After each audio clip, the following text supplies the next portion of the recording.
हम बिस्तरी से पहले, अपनी बीवी के पास जाने से पहले आपने इस अदरक को अच्छी तरह छील लेना है। छीलने के बाद आपने जो अदरक निकाला हुआ है अदरक को डाल देना है। ठीक है, इस अमल के लिए, टाइमिंग वाले अमल के लिए, टाइमिंग को बढ़ाने के लिए, जब तक आप चाहेंगे तब तक आपकी टाइमिंग बरकरार रहेगी। तो आपने क्या करना है कि आपने लेना है प्याज और आपने अदरक का छोटा सा टुकड़ा ले लेना है। साइज इस टुकड़े का छोटा या बड़ा हो जाना कोई मायने नहीं रखता। ठीक है, इससे छोटा भी हो सकता है और इससे बड़ा भी ले लें, कोई मसला नहीं है। ठीक है, और आपको मैं सारा तरीकाकार बताता हूं। मर्दाना टाइमिंग हर इलाके के लिहाज से मुख्तलिफ होती है, कुछ की ज्यादा और कुछ की कम। तो कुछ लोग मर्दाना टाइमिंग को बढ़ाने के चक्कर में और अपनी बीवी या गर्लफ्रेंड को खुश करने के चक्कर में अपना बेड़ा गर्क कर लेते हैं।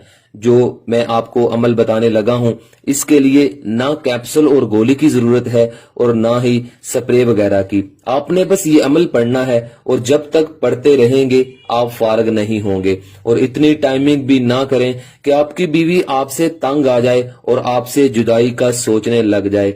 इतनी देर ही ये अमल जारी रखें जब तक आपकी बीवी खुश रहती है। जब वो कहे कि बस कर दो तो आप बस कर दें, या आपको खुद ही अंदाजा हो जाएगा कि अब लड़की का मुकम्मल एंड हो चुका है, तो आप ये अमल पढ़ना बंद कर दें, तो उसी वक्त आप फारिग हो जाएंगे। तो आपने करना क्या है कि इस अमल के लिए ना तो आपको इजाजत की जरूरत है, ना ज़कात की, ना दिन की, ना टाइम की। ठीक है, आपने इस अमल को करना है और कामयाबी हासिल करनी है। आपने करना यह है कि आपने एक अदद प्याज ले लिया, आपने एक अदद या दो अदद या तीन अदद, जितने भी प्याज हो, आपने मतलब यह है कि आपने इन प्याज का अर्क निकालना है। एक प्याज काफी हो जाए या दो काफी हो जाए या तीन काफी हो जाए, आपने इन प्याज को ब्रीक ब्रीक काट लेना है। ब्रीक ब्रीक काट कर आप इनको ग्राइंड कर लें, मतलब इनका आपने अर्क निकालना है प्याज का। ये मैंने आपको मिसाल के लिए पानी रखा हुआ है, ये प्याज का अर्क नहीं है, ये मैंने सिर्फ आपको समझाने के लिए रखा हुआ है। और आपने ये छोटा सा टुकड़ा लेना है अदरक का और इसे आपने मुकम्मल छील लेना है। छीलने के बाद ये अल्फाज मैं आपको बताता हूं, ये अल्फाज हैं अतल शल मशगम। ठीक है, दोबारा सुन ले, अतल शल मशगम।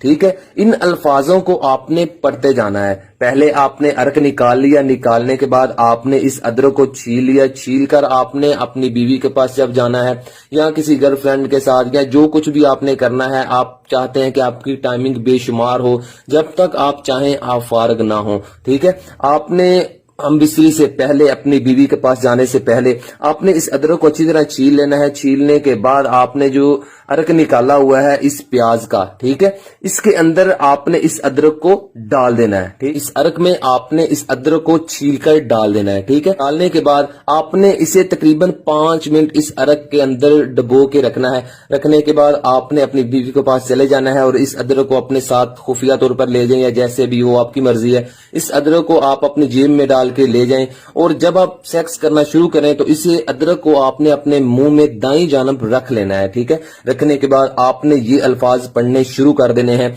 अतल शल मशगम। और इन अल्फाजों को आपने पढ़ते जाना है और आहिस्ता आहिस्ता आपने अदरक को चबाते जाना है और अदरक को दाएं साइड पर ही रखना है, मुंह के बाएं साइड पर अदरक को नहीं लेके जाना, दाएं साइड पर ही अदरक को रखना है और ये अल्फाज आपने पढ़ते जाना है और अदरक को चबाते जाना है। जब तक आप ये अल्फाज पढ़ते जाएंगे, अदरक को चबाते जाएंगे, तब तक आप फारग नहीं होंगे, जब तक आप इन अल्फाजों को पढ़ना बंद नहीं करेंगे और जब तक आप अदरक को फेंक नहीं देंगे। जब आप चाहें कि अब आप बस आप थक चुके हैं या आपकी बीवी आपसे मुतमईन हो चुकी है, तो आप इस अदरक को अपने मुंह से निकाल के फेंक दें और इन अल्फाजों को पढ़ना उसी वक्त बंद कर दें, तो आप उसी वक्त फारग हो जाएंगे और आपका काम मुकम्मल हो जाएगा। इस अमल को करें, इससे आप अपनी बीवी को खुश कर सकते हैं। बहुत से लोग हैं जिनके घर उजड़ चुके हैं और बहुत से लोग हैं जिन्होंने अपनी जिंदगी का बेड़ा गर्क कर लिया है कैप्सूल, गोली और स्प्रे वगैरह का इस्तेमाल करके। तो ये काम ना किया करें, ये पूरी जिंदगी बंदे का बेड़ा गर्क कर देती हैं। इस अमल को करें, इससे आपका कोई भी नुकसान नहीं होगा, आपको फायदा ही फायदा है कि आप जब चाहें ये अमल कर सकते हैं। फिर देखना इस अमल की ताकतों का नतीजा, फिर देखना कैसे आपकी मर्दाना टाइमिंग में इजाफा होता है और कैसे आपकी बीवी आपके गीत गाती है। इस अमल से आपकी बीवी भी आपसे मुतमईन हो जाएगी और आपकी बीवी खुश हो जाएगी और आप भी खुश और आपकी बीवी भी खुश और आपका जीवन साथी खुश और आपकी जिंदगी जन्नत जैसी हो जाएगी। ठीक है, तो तब तक के लिए कायम अली शाह को दीजिए इजाजत। दुआओं में याद रखिएगा, बहुत सारा प्यार। ओके, अल्लाह हाफिज।